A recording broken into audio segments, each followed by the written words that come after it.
श्रीक्षेत्र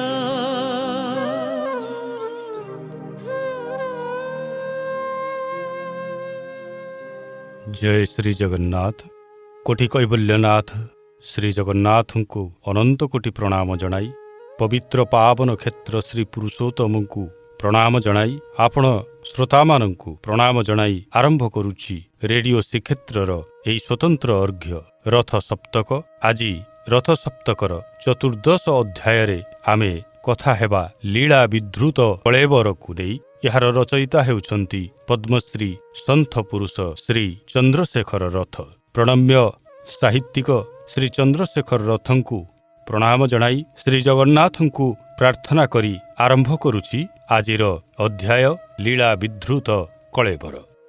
मोते बरं से दिव्य दृष्टि दियो नाही, कारण तुमर से इंद्रजाल रे धरा पड़िबा मोर अभिप्राय नुहे। मोर ही साधारण मानव दृष्टि रे जेतिकी दिसिला सेथिरे जदि सत्य नाही, चक्षु बंद न करी ताकू लक्ष्य योजन विस्तारी देले भला किछि लाभ अछि। विस्मय विमूढ़ त्रस्त नगण्य बोध कले भला किए सत्य दर्शनर अधिकारी होई पारे।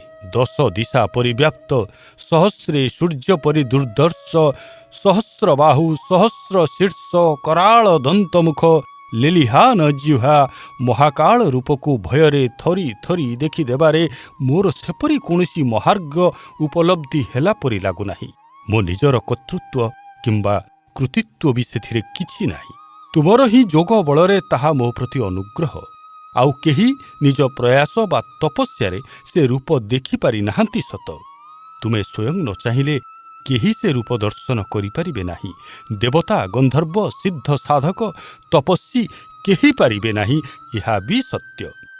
किंतु से व्याप्ति देखि देला परे भୟରେ आखि बुझी तार उपसंहार पाई प्रार्थना करिबा अपेक्षा मूलरू से दिव्य दृष्टि को विनीत भावरे नाही करिदबा कोन उचित नुहे कि? तुमर दिव्य रूप देखिबाकू लालसी हेले सिना तुमे विशेष कृपा परवश होई से दिव्य दृष्टि को आरोप करिथांत एवं तेणिकी जहा हटहटा दुर्योग सेथिपाई प्रार्थी स्वयं दायी हुअंता। किंतु मु तो केबे तुमर दिव्य रूप देखिबाकू चाहे नाही। मो पाई अदिव्य ही यथेष्ट। अवश्य तुमे जदि देखाइबाकू चाहूथाओ से कथा अलगा, तेबे तुमर सर्वोत्तम महार्घ रूप पाई एभली अवहेଳାରେ अनिच्छा प्रकाश करुथिबार धृष्टता बोध हुए तुमे क्षमा करि पारिल नाही। एणु से अकळनीय रूप विस्तार को संकुचित करि आनिल। अकळनीय अवयव मानंकु वर्जन करिदेल। चाहू चाहू महाव्योम गर्भरु प्रबल बेगरे आकुंचन क्रिया प्रभावरे सृष्टि प्रकंपित हेला। अनंत बाहु अनंत शीर्षा अंतर्ध्यान होई जिबार उपक्रम देखागला। से कौन चतुर्भुज रूपरे मुहूर्ते सुद्धा अपेक्षा करिवे नाही? महाकाल रूप कौन ताहेले महाशून्य को अवतरी जिबे कि? से भली प्रलय होई जिबा पूर्वरु त्राही त्राही डाक शुभिथिबो। स्थिर होई जाइथिबो प्रलीयमान विश्वरूप। स्थिर होइथिबो चेतना ओ दृष्टि। देखिला बेलकू हस्तपद विरहित निरवयव स्तब्ध चकित स्थाणु किंबुत रूपटिए निष्पलक चाहि रहिछंती। अदिव्य रूप पाई प्रार्थना कली बोली यह कौन मो पाई दंड विधान ना परिहास? हूँ देखि पारुची केवल आभास रुजे महोव्योमर घन कृष्ण वर्ण जेउठी लाखी रहिछि। असंख्य ग्रह तारा विलीन हेला परे केवल दुईटी प्रबल भुज दंड आभास मात्र दृश्यमान। तेणिकी आउ किछि नाही। यह कौन तुमर निष्करुण क्रुद्ध रूप? यह कौन से विश्वमय विभूतिर न्यूनतम अवशेष? तुमे कौन कहिबाकू चाहुछ? मु तोते तोर समग्र ऐश्वर्य देखिबार सुजोग देइथांती। तोर सीमित चेतना भितरे असीमर संघात होइथांता। तू मोर इच्छार विरोधाचरण कलु।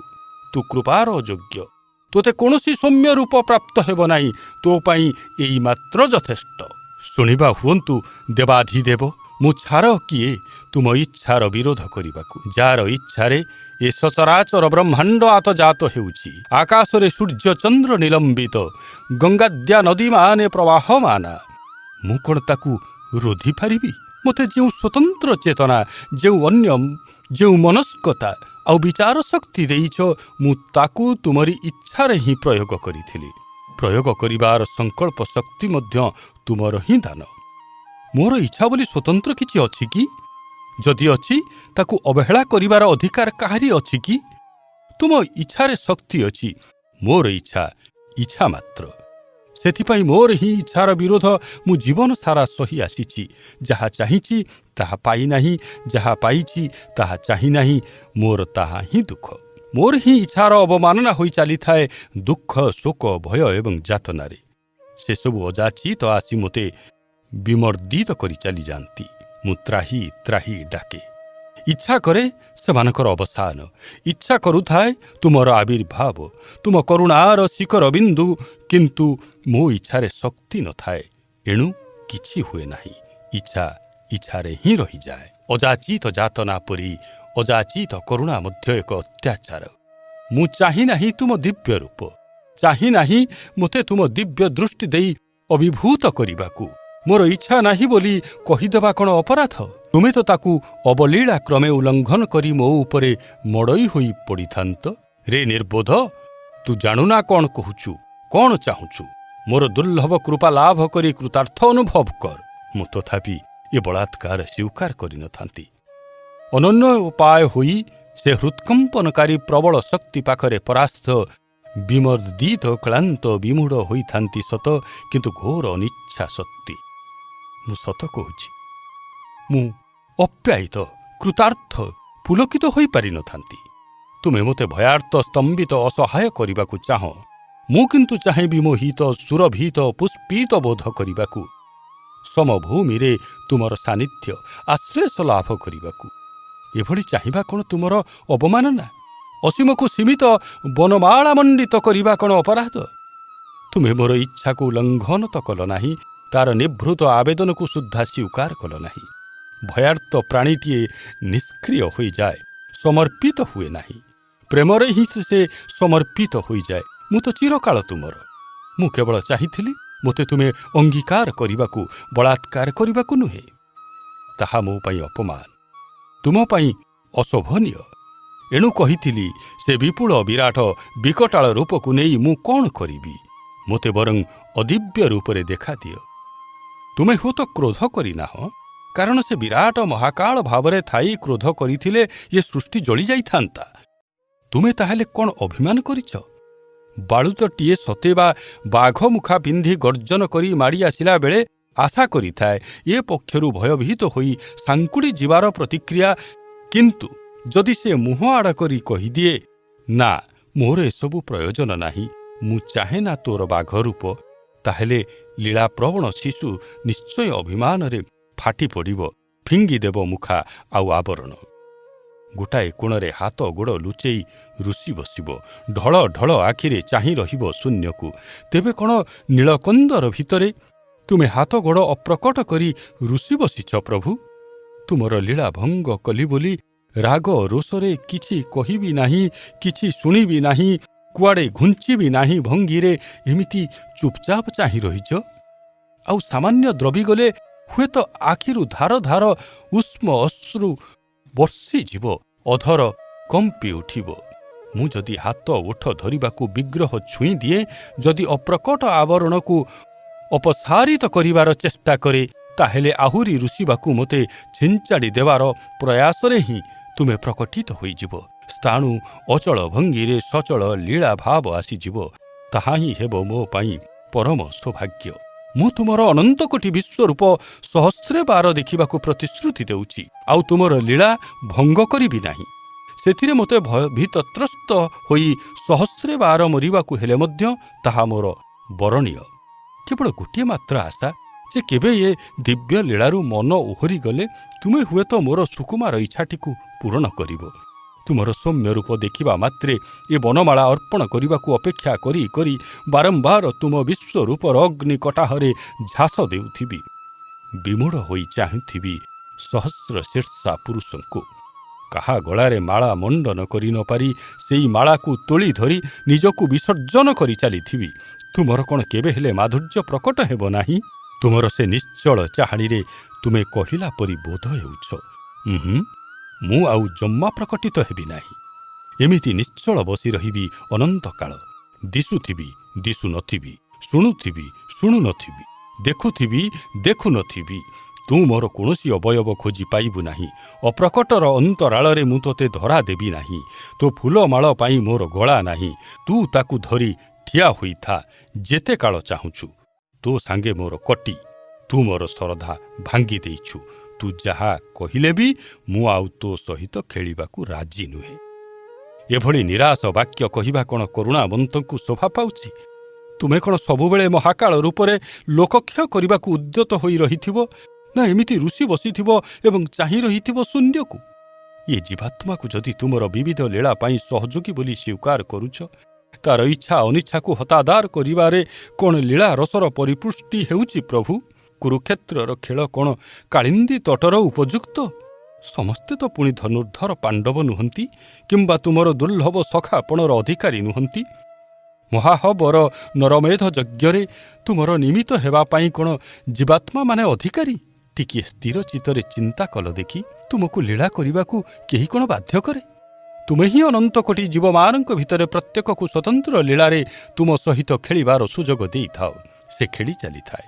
ବ୍ୟାମୋହରେ ଜାଣିପାରେ ନାହିଁ ତୁମେ ତା ସହିତ ଖେଳୁଛ ବୋଲି। ଯଦି କେହି ତୁମକୁ ଚିହ୍ନିଦେଲା ଏବଂ ଅନୁରୋଧ କଲା, ପ୍ରଭୁ ଚାଲ ଇଏ ଖେଳ ଛାଡ଼ି ଅନ୍ୟ ଖେଳ ଖେଳିବା, ସେଥିରେ ଏତେ ଆହତ ହେବାର କ'ଣ? ଯେଉଁ ଖେଳଟି ପାଇଁ ସେ ଆମନ୍ତ୍ରଣ କରୁଛି ତାହା ତୁମର ଅତି ପ୍ରିୟ ବୋଲି ସେ ଜାଣେ। କିନ୍ତୁ ତୁମର ଜିଦ୍ ଯେ ସେ କାହିଁକି ତୁମର ଡରାଣ ଖେଳରେ ସହଯୋଗୀ ହେଲା ନାହିଁ। ତୁମେ ଚାହୁଁଛ, ଅଥଚ ସେ ନ ଚାହିଁବାକୁ କିଏ? ଅପରାଧ କ୍ଷମା ହୋଇଯାଉ ସାନ୍ତେ। ତୁମର ଏ ଋଷିଆ ଅଭିମାନ ଦେଖିଲା ପରେ ମୁଁ ମୋର ଇଚ୍ଛା ଅନିଚ୍ଛା ଭୁଲିଗଲିଣି। ଚାଲ ତୁମ ଇଚ୍ଛାରେ ହିଁ ଖେଳିବା। ମୁଁ ଦେଖିପାରୁଛି ତୁମର ଏ ବୀଜ ରୂପ କମ୍ପିତ ହେଉଛି। ସ୍ଫୀତ ହୋଇ ଉଠୁଛି ବାହୁ ଯୁଗଳ। ଆୟତ ନେତ୍ରରୁ ଘନ ଘନ ବିଦ୍ୟୁତ୍ର ସ୍ଫୁରଣ ହେଉଛି। ମୁହୂର୍ତ୍ତ ମୁହୂର୍ତ୍ତକରେ ବିସ୍ଫାରିତ ହୋଇ ଆଷାଢ଼ର ଘନ କୃଷ୍ଣ ମେଘମାଳା ପରି ଏକ ଅଦ୍ଭୁତ ରୂପ ଆଚ୍ଛନ୍ନ କରିଯାଉଛି ପୃଥିବୀ ଏବଂ ଆକାଶ। ଅନନ୍ତ ମହାଶୂନ୍ୟରେ ରାଶି ରାଶି ନକ୍ଷତ୍ରପୁଞ୍ଜ ସେ ସଟା ଜାଲରେ ଲାଖି ଯାଉଛନ୍ତି। ଶଶାଗରା ପୃଥିବୀ, ଜଳସ୍ଥଳ ଆକାଶ ଚାରି ଜୀବ ସକଳ ସ୍ଫୁଲିଙ୍ଗ ପରି ସେ ଘନକୃଷ୍ଣ ବ୍ୟାପ୍ତି ଭିତରେ ପ୍ରଲୀନ ହୋଇଯାଉଛନ୍ତି। ହିମାଳୟାଦି ପର୍ବତମାଳାମାନେ ବଲ୍ମୀକି ପରି ଅବଲୁପ୍ତ ହୋଇଯାଉଛନ୍ତି। ବର୍ତ୍ତୁଳା ପୃଥିବୀ ଏକ ସର୍ପ ପବୀଜ ପରି ଲୁଚି ଯାଉଛି। ଦିଗ ଦିଗନ୍ତ ଆଚ୍ଛାଦିତ କରି ସମଗ୍ର ଜଗତ ପ୍ରବାହକୁ ସ୍ତମ୍ଭିତ କରି ଏକମାତ୍ର ପରମ ବ୍ୟୋମ ନିଷ୍ପନ୍ଦ ବିରାଜମାନ। ମନେ ହେଉଛି କଳାଶ୍ରୀମୁଖ ଅନନ୍ତ କାଳରାତ୍ରି ପରି ଗହନ ଗଭୀର ରୂପରେ ପରିବ୍ୟାପ୍ତ ହୋଇ ରହିଛି। ରାତ୍ରି ତରଳ ରୂପରେ ଅକଳନୀୟ ଦିଗ୍ବଦିଗ ଶୂନ୍ୟ ସମୁଦ୍ର ଆଲୋଡ଼ିତ ହେଉଛି। ମହାଉର୍ମିମାଳା ଅନ୍ତରରୁ ଅନନ୍ତକୁ ପ୍ରଧାବିତ ହେଉଛନ୍ତି। କାଳ ବକ୍ଷରେ ସ୍ପନ୍ଦନ ଜାତ ହେଉଛି। ଯୁଗାବ୍ଧିବ୍ୟାପ୍ତି ବ୍ରାହ୍ମ୍ୟ ସମ୍ବତ୍ସରମାନେ ସେ ଅନନ୍ତ ତିମିରାଚ୍ଛନ୍ନ କାଳ ସମୁଦ୍ରରୁ ଉତ୍ଥିତ ହେଉଛନ୍ତି, ଗତିଶୀଳ ହେଉଛନ୍ତି। ସମ୍ବତ୍ସରମାନେ କାହାର ଇଚ୍ଛାରେ ଚୂର୍ଣ୍ଣୀଭୂତ ହୋଇ ବିକୀର୍ଣ୍ଣ ହୋଇ ପଡ଼ୁଛନ୍ତି। ରେଣୁ ରେଣୁରେ ଆଲୋକପୁଞ୍ଜ ଉଦ୍ଭାସିତ ହୋଇ ଉଠୁଛି। ସହସ୍ର ସୂର୍ଯ୍ୟ ପ୍ରଜ୍ୱଳିତ ହୋଇ ମହାକାଶରେ ପ୍ରଚଣ୍ଡ ବେଗରେ ବିଘୂର୍ଣ୍ଣିତ ହେଉଛନ୍ତି। ତଥାପି କୌଣସି ଏକ ପ୍ରାକ୍ ଅନୁଶାସନରେ ଏକ ବିଶ୍ୱମୟ ସ୍ମୃତିକୁ ଆଶ୍ରୟ କରି ଛନ୍ଦୋବଦ୍ଧ ଜ୍ୟୋତିଷ୍କ ମଣ୍ଡଳମାନେ ସଂଗଠିତ ହୋଇଯାଉଛନ୍ତି। ପୁନଶ୍ଚ ପୃଥିବୀ ସୂର୍ଯ୍ୟ ଚନ୍ଦ୍ର ଯଥାପୂର୍ବଂ ଅକଳ୍ପୟନ ଉଦ୍ଭାସିତ ହେଉଛନ୍ତି। ମହାବ୍ୟୋମରେ ଅସଂଖ୍ୟ ଶୀର୍ଷମଣ୍ଡଳ, ଦଶ ଦିଶାରେ ପ୍ରସାରିତ ଅନନ୍ତ ବାହୁରେ ତାରା ନକ୍ଷତ୍ର ରାଜି ଦିବ୍ୟାଳଙ୍କାରରେ ପରିଶୋଭିତ ହେଉଛନ୍ତି। କୋଟି ଦେଶରେ ଅନ୍ତରିକ୍ଷ, ପାଦ ଦେଶରେ ପୃଥିବୀ, ନିମ୍ନାକାଶରେ ଅନନ୍ତ ପାଦ ପ୍ରସାରିତ କରି କିଏ ତୁମେ ପ୍ରକଟିତ ହୋଇଛ? ସ୍ୱର୍ଗ ମର୍ତ୍ତ ପାତାଳ ଗୋଟିଏ ମାତ୍ର ପଦରେଣୁ ଗର୍ଭରେ ସମାହିତ ସ୍ତବ୍ଧ ହୋଇଯାଇଛନ୍ତି। ଦେବ ଗନ୍ଧର୍ବ ମାନବ ଏପରି ବ୍ୟାପ୍ତିରେ କୃତାପି ଚିହ୍ନିତ ହୋଇପାରୁନାହାନ୍ତି। କି ବାସ୍ତବ ଗାନ କରିବେ? କେଉଁ ଭାଷାରେ, କେଉଁ ଶବ୍ଦାୟନରେ, କେଉଁ ଭୂମିରେ? ମୋର ଅସ୍ମିତା ବହୁକାଳୁ ବିଲୁପ୍ତ। ସମ୍ବିତ ଗର୍ଭରୁ ସଞ୍ଚିତ ଶବ୍ଦ ସବୁ ଏକତ୍ର ଅର୍ଥ ବହନ କରି ଅସ୍ଫୁଟ ସମର୍ପିତ ହେଉଛନ୍ତି। ହେ ଅନନ୍ତ ଦେବେଶ ଜଗନ୍ନିବାସ, ଏ ଭୟଙ୍କର ବିମୂଢ଼କାରୀ ଲୀଳା ସମ୍ବରଣ କର। ସର୍ଷପ ଗର୍ଭ ବିଦୀର୍ଣ୍ଣ କରି ସାନୁମାନ ହିମାଳୟକୁ ଆଉ ପ୍ରବେଶ କରାଅ ନାହିଁ। ବିଦୀର୍ଣ୍ଣ ବିକୀର୍ଣ୍ଣ ସସର୍ପର ସ୍ଥିତି ନାହିଁ ହିମାଳୟକୁ ଅନୁଭବ କରିବାକୁ। ସର୍ଷପକୁ କୃପା କରିବାକୁ ହେଲେ ତୁମେ ସ୍ୱୟଂ ସର୍ଷପ ହୋଇଯାଅ ପ୍ରଭୁ। ସମଭୂମିରେ ପ୍ରକଟ ହୁଅ। ଏ ନିଦାରୁଣ ପ୍ରଳୟଙ୍କର ବିଶ୍ୱରୂପ ସମ୍ବରଣ କର। ମୋର ଶିରା ପ୍ରଶିରା ସ୍ନାୟୁ ସ୍ପନ୍ଦନ ରକ୍ତ କଣିକାର ଗର୍ଭ ପର୍ଯ୍ୟନ୍ତ ପ୍ରଗାଢ଼ ବିସ୍ମୟରେ କମ୍ପମାନ।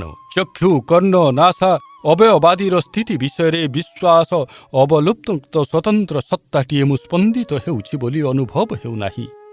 ଧୀରେ ଅତି ଧୀରେ ଭୂକମ୍ପ ସ୍ଥିର ହୋଇ ଆସୁଛି। କାହାର କୋମଳ କର ପଲ୍ଲବରେ କମ୍ପିତ ପୃଥିବୀ ଆଶ୍ରିତ ହୋଇଗଲା ପରି ଲାଗୁଛି।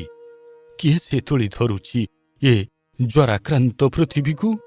ଏ ସ୍ନିଗ୍ଧ ଭୁରୁଭୁରୁ ସୌରଭ ପ୍ରଲେପ ପରି ଜୀବନ ସଞ୍ଚାର କରୁଛି। ଅଙ୍ଗ ଅଙ୍ଗରେ ଚେତନା ଅଙ୍କୁରିତ ହେଉଛି।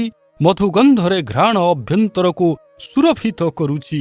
କର୍ପୂର କସ୍ତୁରୀ ବନମାଳାର ଗନ୍ଧ ଚେତନାକୁ ଉଜ୍ଜୀବିତ କରୁଛି। ମଧୁର ବେଣୁଧ୍ୱନି ସ୍ନାୟୁମଣ୍ଡଳକୁ ବୀଣାତନ୍ତ୍ରୀ ପରି ଜୀବନ୍ୟାସ ଦେଇ ପୁଲକିତ କରୁଛି। ଘଣ୍ଟ ଘଣ୍ଟା ନାଦ ମାନବ କଣ୍ଠର ପ୍ରାର୍ଥନା କଳରବରେ ଚକ୍ଷୁ ପଲକ କମ୍ପିତ ହୋଇ ମୁକୁଳି ଯାଉଛି। ଅହୋ ଭାଗ୍ୟ! ନୀଳାଦ୍ରି ଗମ୍ଭୀରାରେ ଆରତୀ ମହୋତ୍ସବ। ବାଙ୍କ ଚୂଳ ବେଶରେ ସିଂହାସନ ମଣ୍ଡନ କରି ଶୋଭା ପାଉଛ ପ୍ରଭୁ। ଏଇ ତ ତୁମର ପ୍ରକଟିତ ଅବୟବ। ଏଇ ତ ସେ ବହୁ ଯୁଗରୁ ସଞ୍ଚିତ ବନମାଳା। ଏଇ ତ ସେ ପ୍ରିୟତମ ମାଧୁର୍ଯ୍ୟ ରୂପ। କିଏ ସେ କର୍ପୂର ଆରତୀ ତୁଳି ଧରିଛନ୍ତି? ସେ କ'ଣ ପଦ୍ମଜୋନି ପ୍ରଜାପତି? ଯେଉଁମାନେ କରପତ୍ର ଯୋଡ଼ି ବାରମ୍ବାର 10 ଦିଗକୁ ନମସ୍କାର କରୁଛନ୍ତି, ସେମାନେ କ'ଣ ଇନ୍ଦ୍ରାଦି 10 ଦିଗପାଳ? ବିଭିନ୍ନ ରୂପରେ ବିଭିନ୍ନ ଭାବ ରସରେ ବିଭିନ୍ନ ମୁଦ୍ରାରେ ମନ୍ତ୍ରରେ ଯେଉଁମାନେ ଗଦ୍ଗଦ୍ ହେଉଛନ୍ତି, ସେମାନେ କ'ଣ ଛଦ୍ମବେଶୀ ଦେବଗଣ? ସେଇମାନେ କ'ଣ ଏକାନ୍ତ ପ୍ରେମ ବିଧୁରା ଗୋପାଙ୍ଗନା? ଧନ୍ୟସ୍ମି। ଅହୋଭାଗ୍ୟ ପ୍ରଭୁ! ମନୋବାଞ୍ଛା କଳ୍ପତରୁ ଏଣିକି ଯେତେ ଋଷି ବସିଲେ ସୁଦ୍ଧା ଆଉ ଅପ୍ରକଟ ରହିପାରିବ ନାହିଁ। ଏ ମାଧୁର୍ଯ୍ୟ ରୂପରେ ଥରେ ମାତ୍ର ଅନୁଗୃହୀତ ହେବା ଆଶାରେ ମୁଁ ତୁମର ଏ ବିଶ୍ୱରୂପର ପ୍ରକମ୍ପ ସହସ୍ରବାର ସହନ କରିବାକୁ ପ୍ରସ୍ତୁତ। ଶ୍ରୋତାବନ୍ଧୁ, ଏହା ଥିଲା ରଥ ସପ୍ତକର ଲୀଳା ବିଧୃତ କଳେବର ଭାଗ। ଆସନ୍ତା ସପ୍ତାହରେ ଅନ୍ୟ ଏକ ଭାଗ ସହିତ ଆପଣମାନଙ୍କ ସହିତ ପୁଣି ହେବ ସାକ୍ଷାତ। ସେ ପର୍ଯ୍ୟନ୍ତ ଦିଅନ୍ତୁ ବିଦାୟ। ଆପଣମାନେ ପ୍ରଭୁ ଶ୍ରୀ ଜଗନ୍ନାଥଙ୍କ କୃପାରୁ ସୁଖରେ ଥାନ୍ତୁ, ଭଲରେ ଥାନ୍ତୁ, ସର୍ବୋପରି ନିରୋଗ ଥାନ୍ତୁ, ଏହି କାମନା କରି ରହୁଛି। ନମସ୍କାର। ଜୟ ଶ୍ରୀ ଜଗନ୍ନାଥ।